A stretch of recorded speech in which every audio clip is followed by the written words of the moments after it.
My name is Donnie Lowy from Closeoutexplosion.com. Hope you're having a great day today.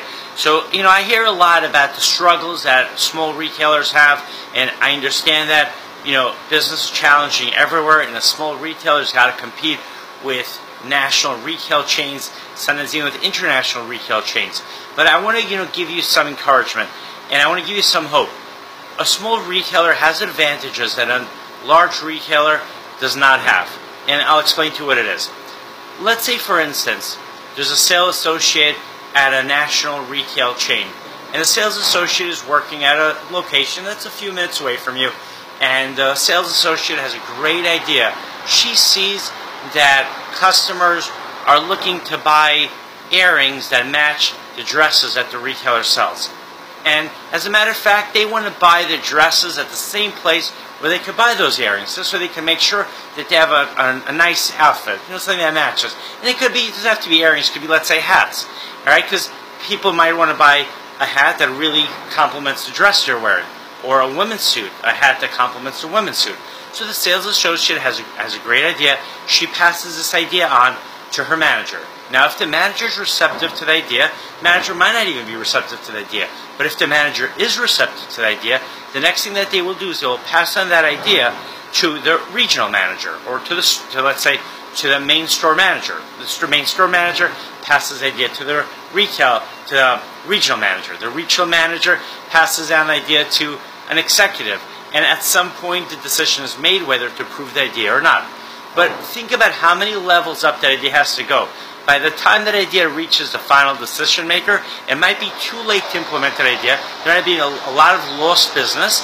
And in addition, the idea might not be approved because someone at a higher part of the chain might not really agree or understand, because they're not really there. They're not involved in the day-to-day operations of that retail store. And even if they're willing to approve that idea, they can modify the idea. Or they might not fully get the idea and approve a different idea that was originally presented to them.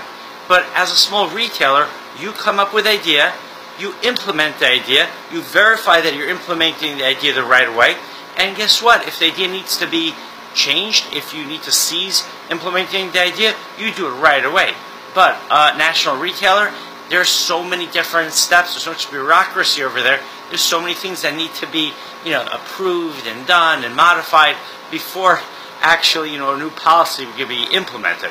Another advantage you have as a small retailer is you can act quickly when it comes to buying merchandise. You could see something you like, you don't need to send it out to the assistant buyer, to the main buyer, you don't need to send it to the regional buyer, but you see something you like, you buy it right away, and you start selling it in your store. You can also make a decision to buy a closeout that you're going to give to people, for free, in exchange for them coming to your store or shopping by your store. You can sell a closeout at cost just to generate business. Now, I understand a national retailer can also do the same thing, but think about all the different steps that it takes until finally they approve to buy that item. That item might no longer be available, but you can buy it right away. Now, another advantage of a small retailer is you can buy a closeout that's not available in a very large quantity.